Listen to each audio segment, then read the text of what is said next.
সোমাই দিলে যে আমুকক পূজা কৰিলে তামুকটো ফল, তামুকক পূজা কৰিলে তামুকটো ফল, আমুক যজ্ঞ কৰিলে তামুক ফল, স্বৰ্গ বাঞ্ছা। সেইকাৰণে ১৭ পুৰাণৰ মতে মানুহবিলাকে কাম কৰ্মবিলাক কৰিবলৈ আৰম্ভ কৰি দিলে। যাগ যজ্ঞ পূজা পাতল, বলি বিধান প্ৰাণী হিংসা। বেদব্যাসৰ মতে সব কাম হ'ল। সেইকাৰণে যিমানবিলাক মানুহ আছিল সংসাৰত, তেওঁলোক গতি নকৰে বৈকুণ্ঠলৈ, তেওঁলোক অধোগতিলৈ গমন কৰিবলৈ আৰম্ভ হৈ গ'ল। আৰু যিমান পাপ আছিল সকলো পাপ বেদব্যাসৰ গাত লাগিবলৈ আৰম্ভ হৈ গ'ল। সেই সময়তে সনাতন ধৰ্মৰ প্ৰচাৰক দেৱঋষি নাৰদ আহি গ'ল। নাৰদ দৰ্শন মানে হৈছে কৃষ্ণ দৰ্শন। ধ্যান দিবি। নাৰদৰ দুজন বৃদ্ধ শিষ্য আছিল, এজন হৈছে বেদব্যাস, এজন হৈছে বাল্মীকি মুনি।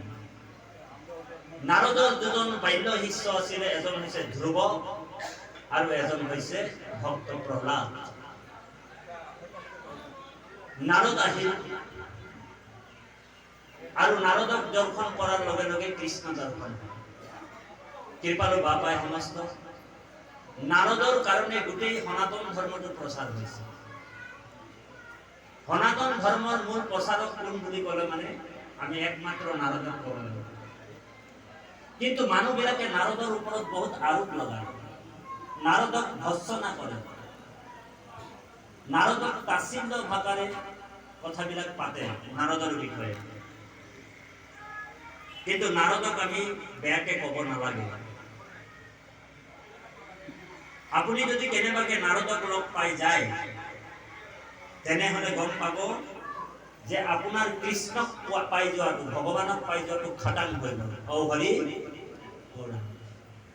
আপনি কৃষ্ণক পাবই পাব। বেদব্যাস ১৭ পুৰাণ ৰচনা কৰি যাগ যজ্ঞ পূজা পাতল বলি বিধানৰ কথা লিখি মানসিকভাৱে তেওঁ অসুস্থ হৈ আছে, শাৰীৰিকভাৱে অসুস্থ হৈ আছে। আৰু ব্ৰহ্মপুত যিজন নেকি হৃদয় স্থাপন কৰিব পাৰে, সেইজন বেদব্যাস উগুল থুগুল মনেৰে বদৰিকা আশ্ৰমত বহি আছে। বেদব্যাসৰ আন এটা নাম হৈছে বাদাৰায়ণ। বাদাৰায়ণ কিহৰ কাৰণে নাম হ'ল?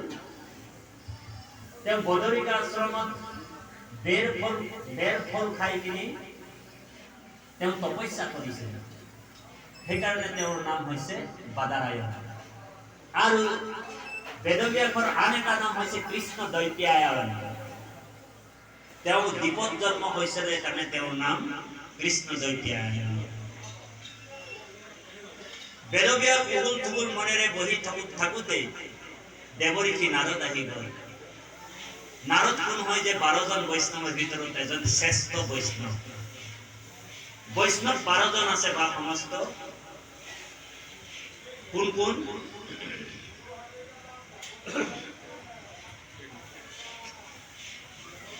ব্রহ্মা মনোহর,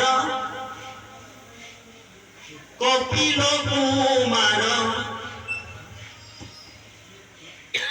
হুক ভীষ্ম বলিরায়, প্রহ্লাদ নারদ, জনকয়ামি 12 জন সমুদায়।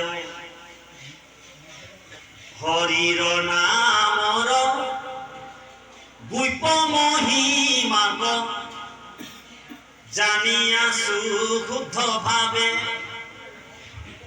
যাকয়া শরীরে খাওতে বহিয়া দুর্লভ মুকুতি পাবে।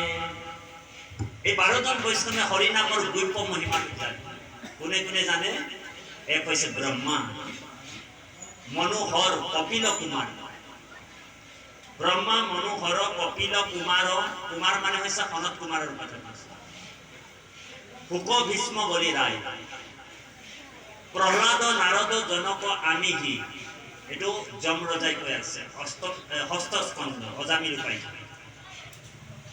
যে এই 12জন মানুহে হৰি নামৰ গুৰুত্ব মহিমাটো জানে বুজিছেনে বা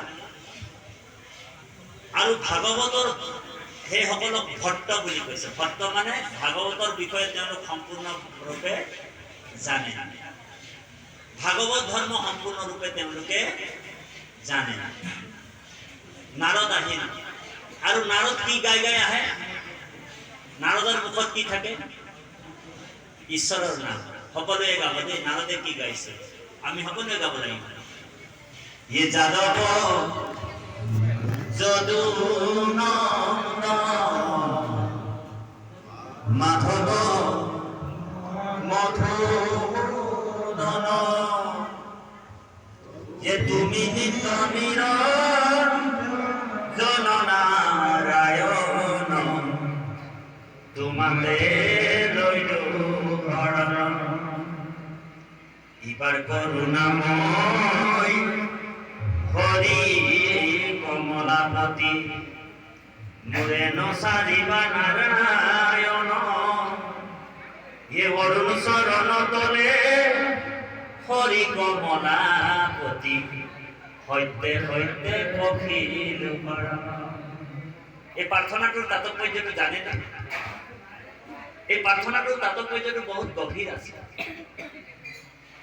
এই প্ৰাৰ্থনাটোত কৈছে জীৱাত্মাটোৱে কৈছে যাদৱ যদুনন্দন মাধৱ মধুসূদন তুমি নিত্য নিৰঞ্জন তোমাক লৈলো শৰণ ইবাৰ কৰুণাময় হৰি কমলাপতি এইবাৰ কিন্তু মোকে নাই ছাড়বি প্ৰভু এই প্ৰাৰ্থনাটোৱে জীৱাত্মাটোৱে কৈছে যে হে নাৰায়ণ হে কমল নয়ন মই 84 লক্ষ জনী ভ্ৰমণ কৰিলো মই গৰুৰ পেটত সোমাই আহিছো গৰুকো মোৰ মা আছে বুজিছেনে বা আমাৰ জন্মটো আগত কি আছিল পূৰ্ব জন্মত আমি কৃষ্ণৰ কৃপাতেহে এইবাৰ মানৱীয় শৰীৰটো পাইছো দেই ধ্যান দি শুনিব দুৰ্লভম মনুষ্যম দেহা মানুহৰ জন্মটো বহুত দুৰ্লভ পাবলৈ বহুত এইটো আমাক গোল্ডেন চান্স দিছে ভগৱানে ও হৰি ও ৰাম এইটো গোল্ডেন